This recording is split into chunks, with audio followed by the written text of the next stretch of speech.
Hello, my name is Lana Marconi. I am a registered traditional Chinese medicine acupuncturist in Ontario, Canada. Today I'm very excited because I'm at the Canadian College of Traditional Chinese Medicine, and we are Skyping with renowned leader in the field of traditional Chinese medicine, Giovanni Maciocia. Welcome, Giovanni. Hi, thank you. Thank you so much for being here today. We are super excited. We have so many questions for you. Okay. Just to start off, I mean, how did you start your journey in Chinese medicine? It was in England, and I started as a patient. Actually, I was suffering from headaches, and I went to see an acupuncturist, which was very rare at the time. I don't even remember whether it was 1970 or 1971, one of those two. And he treated me, and he noticed that I was asking lots of questions, and he said, "Why don't you study it?" Which I didn't think it would be possible, but at that time it was still part-time. So I started, that's where I started in England, probably 1970. I wasn't even born yet. My God, it makes me feel so old. But you know, that's hopeful to know that it started back then. So now we're in the year 2017, Giovanni. What's your vision for Chinese medicine? Like, where do you see the role or the global role of Chinese medicine? Well, I see the global role of Chinese medicine basically in the integration with Western medicine and integrating Chinese medicine in Western clinical settings. Yes, but at the same time, I always talk about heaven and earth. You know, the Chinese medicine should be linked to earth in its integration with Western medicine, but also strive for heaven in keeping our traditions, you know, our pulse diagnosis, especially tongue diagnosis, and the five elements, and yin and yang, and keeping the traditional side of it. You've done a lot in the way of transitioning Chinese medicine to the West. Do you think that that transition is complete now, or do you think there's still a lot of work to do? No, I don't think it's complete. No, I mean, I think there is a lot of work to do. There are many more classics to translate, although compared to when I started, I mean, it's unrecognizable. I mean, when I started, there wasn't a single book in English in Chinese medicine. And I used to go to the Wellcome Library in London to read French books on Chinese medicine. Now there are a lot of classics that have been translated, but there is still a lot of work to do. How did you pick up the language? Because you can read the language, that's why you're translating it, right? Yeah, at that time I taught myself Chinese at the time when I wasn't so busy. You know, I was working only like 1 day a week, and I wasn't teaching. So I had plenty of time. And I studied like 2 hours every day, and the whole weekend.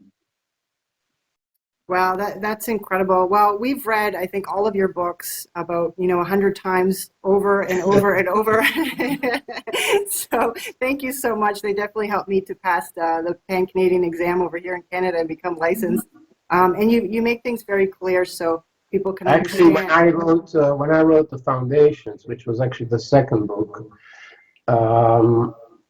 believe it or not, I wrote it primarily for myself. I wanted to see, I wanted to check the terminology in Chinese books, because at that time I was studying Chinese, and I had my doubts about the French translations of the books.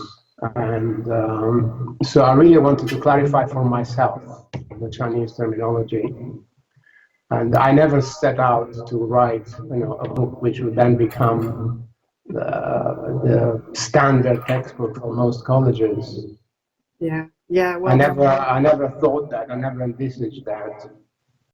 amazing, amazing. Well, sometimes we do things and we don't visualize, we can't even imagine, the consequences of it down the road, or how it will be accepted globally. So beside me is Professor Aza. She's teaching here at the college, and We've collected a few questions from some of the students behind us. Please accept my gratitude.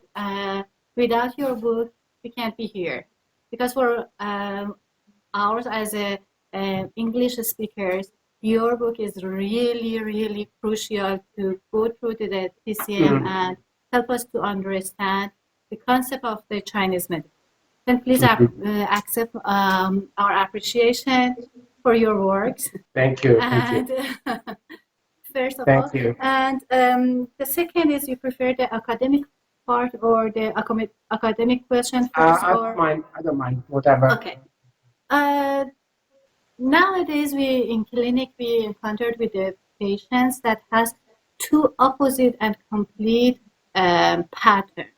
For example, I visit some patients that has two different complicated and complex situations like damp and phlegm, and meanwhile, for example, they have asthma, they have fatigue, they have obesity, particularly in the spleen type, and meanwhile they have a yin deficiency, which is complete opposite situation. It's not opposite. It's not okay opposite. For me in the first. And how we can approach this? Yes, the answer is that it's interesting that this is the first question because it came up last weekend. I was teaching in Santa Barbara and it was exactly the same question. Most people think that having yin deficiency is opposite to having dampness and phlegm, but it's not, because yin deficiency is a deficiency of physiological fluids. Phlegm and dampness are an accumulation of pathological fluids. So yes. It happens all the time, especially in the elderly.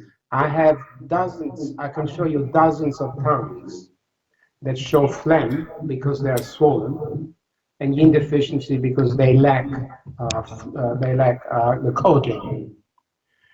And in fact, next weekend I'm having a webinar on phlegm, and there are about 24 treatment methods for phlegm. One of them is nourish yin and resolve phlegm. They are not opposite. If you nourish yin with yin tonics, you're not going to make phlegm worse.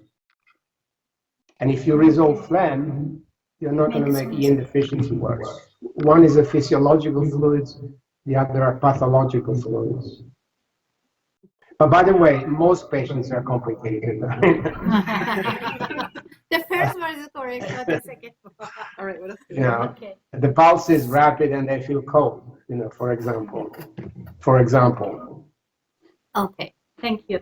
The second question is, you mentioned that extra vessels is reservoir for the body, particularly for the yuan qi. Sorry, I didn't hear the question. You mentioned in your books that extra vessels run Ren do something like Chon Mai. Yes. They are the reservoir for yuan qi. Yuan qi, yes. Then can we often and in all of the treatment use this or not? Use this extra vessel? You mean can you overuse them? Is that the question? If we use it frequently, it is overused? Yes, I guess you can. It depends also how frequently you see patients. See, when I went to China, they treat patients every day or every other day. Okay. I never do that. No, I treat patients once a week. Usually once a week or even less. Yes. So if the treatment is not that frequent, you can use them. There is no problem, danger in overusing them. And the student asked about that because nowadays Shen disorders is very common. Yes. How we can prevent this by the... That's a very difficult question. How can you prevent them? You can't. Our lifestyle is made to create Shen disturbances. We are with the anxiety that our life that we have in our life, and also in the overstimulation that we have. You know, in the emotional causes of disease, one of them is joy, which seems strange, and I translate as excess joy. But I would now change the translation, and I think that what the Chinese meant by that is overstimulation. Makes sense. Makes sense, From yeah. excessive partying and alcohol and drugs and recreational drugs and overstimulation. We do have that as a cause of disease. So how do you prevent Shen disturbances? It's impossible. It's part of human nature. Also, the students are exciting about that. Do you have a new book coming out? No, no, I'm done with these big textbooks. But I'm reviewing, Yeah. revising books, and recently I've revised the diagnosis book. So that should come up probably next year. Yeah, so I'm not writing new books, but I'm just revising the old book. What And the advi- Foundations is now on the third edition. Oh, Nice, nice. What advice do you have for new graduates going into the field of Chinese medicine and opening up their own clinic? Read as much as possible. I find that one thing that I notice now when I lecture, I've been lecturing on a doctorate course here. People don't read, don't buy them. I've got here, I don't know if you can see them, hundreds of books, half of them in Chinese, but half of them in English. And then people don't read. I don't know why. They think they're expensive. I don't know. But I think it's essential to read. And now we're lucky that there are so many classics have been translated. And the other is the pulse diagnosis, which is probably the most in danger of kind of disappearing. You know, I think it's a fantastic method of diagnosing, and it's one just has to practice all the time. How long did it take you to become sensitive to all the different pulses? Oh, I think it would take probably 7 or 8 years or more, you know, probably. and what And was I learned a your lot in pulse diagnosis. I learned a lot from Dr. Shen, whom I mention in my books frequently. A Chinese doctor. He's passed away now, but he was from Shanghai, but he lived in New York. And I learned a lot from him. and what is your advice to how we become the better to get the better pulse diagnosis?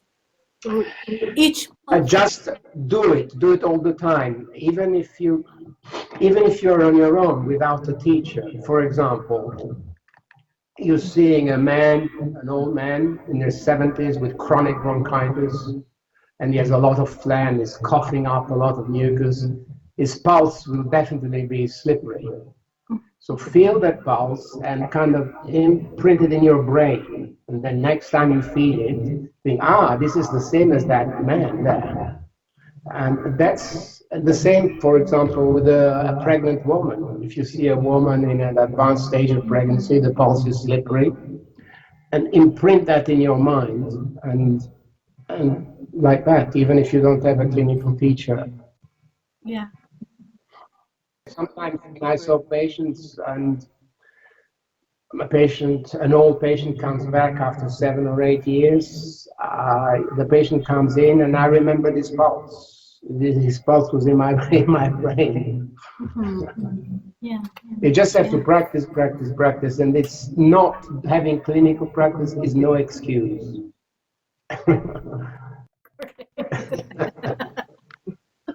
Another question a student had was about, for example, the acupuncture point lung 7, you know how it opens up the Ren channel. So are you using both the long channel and the Ren channel when you do that, or what's the purpose? Yeah. This is a big question. Yeah. The short answer is yes, you are using both the lung channel and the REN channel. Yes, you are using both. Yes. That's why using the REN-MAY is very good for lung problems, chronic lung problems, especially with yin deficiency. But there is a difference between using lung 7 only and lung 7 and kidney 6. Exactly. I believe that you activate the X meridian with 2 points. That's not only my idea, that's in the classics. Giovanni, where does intention come into play here, or does it? Because each point has multiple functions. So as a practitioner, is it in our best interest to be intending to activate, let's say, this function A over function B for a certain point? Or do you just stick the needle in and let it do its thing? You stick the needles in and it does its thing, but intention does come into it, not so much in choosing one function over the other, but in directing the propagation of the needling sensation. Then intention does come into it. In Nanjing, for example, they always showed us, if you want, from lung 7, you want the sensation to go down instead of up. You press behind it and you visualize the chi going in that direction. So intention and visualization does come into it very much, very much. And that's why I think it's very difficult to do clinical trials with acupuncture, because it's so subjective, It's much easier with herbal medicine. Yeah, you can't control for consciousness. Yes, exactly. And how much the range of the point is effective for treatment? And for example, do you use some point and wait for the result and then do it again, some group of points, or you do it just once and? You mean within one treatment? Yes, one treatment.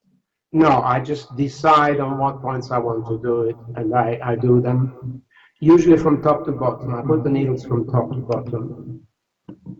Okay. In one time, without? In one, yes. Yeah. Yes. Yeah.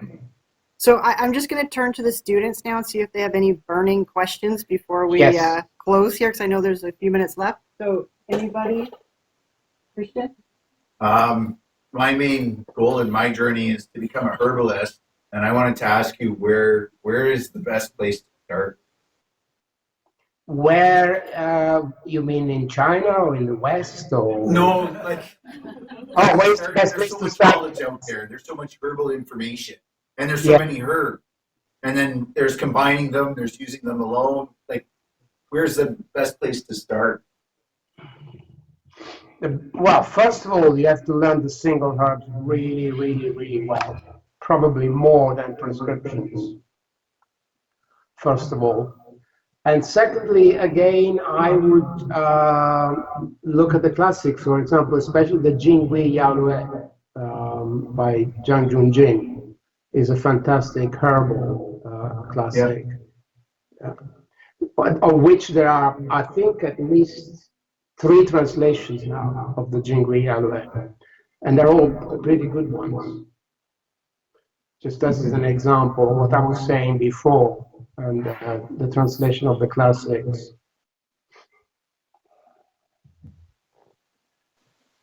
Anybody else?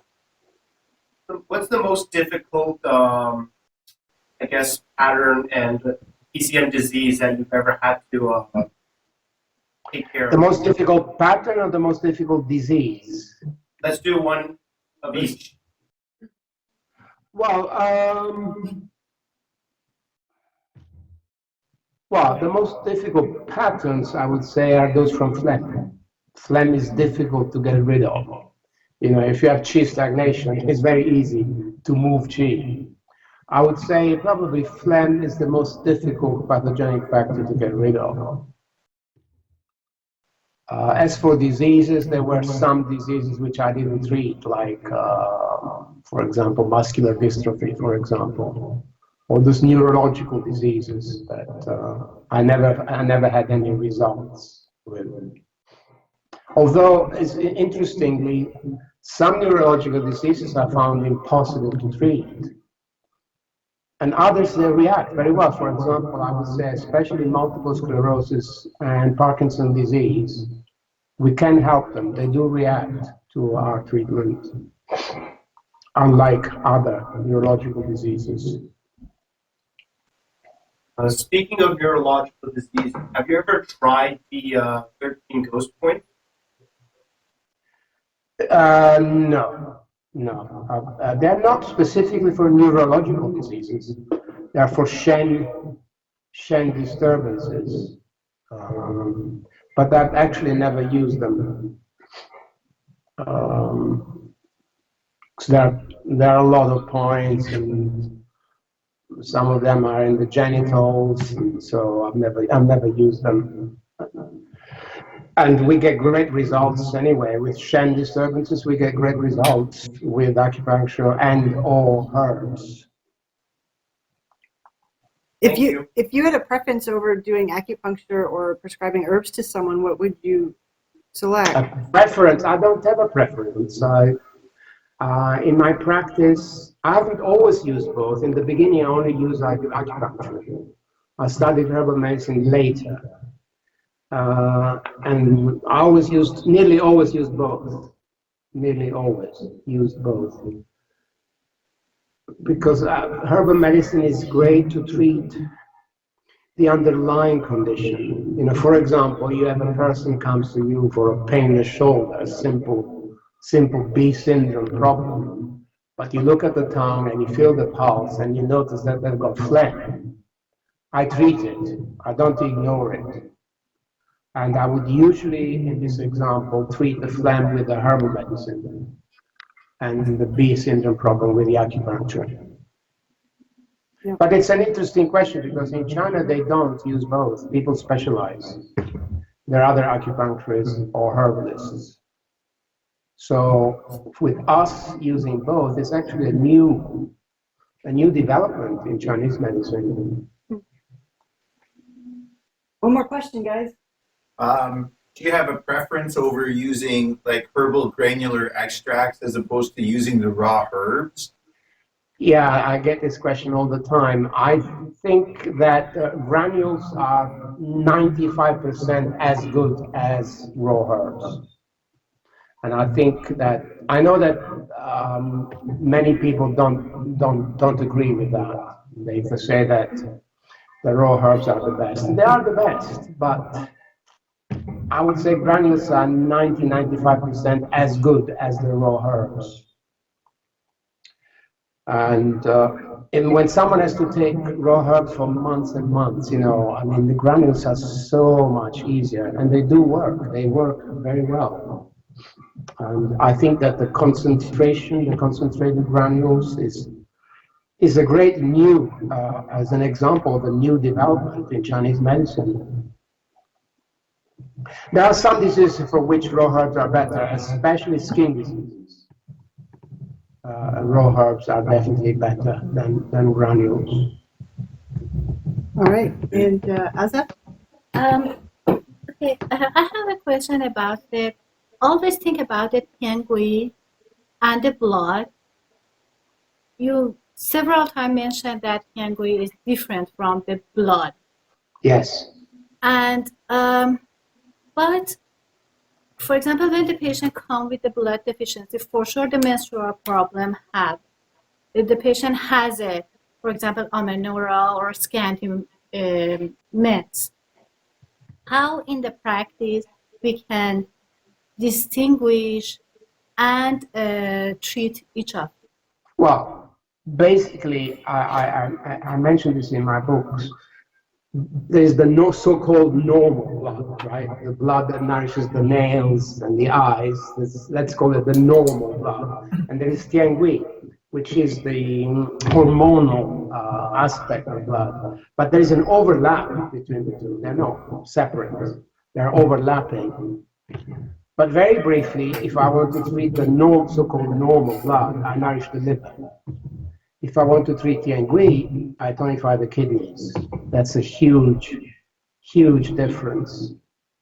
And how you And can that's not only my idea. That's the famous Fu Qingzhu gynecologist idea. He used to say, most people think that menstrual blood is blood. It's not blood, it's water.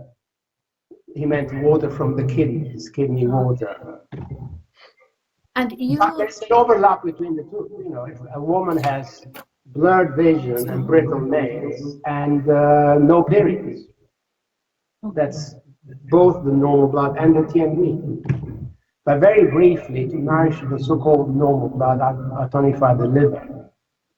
To tonify TMB, you need to tonify the kidneys. Got it? yes. All right.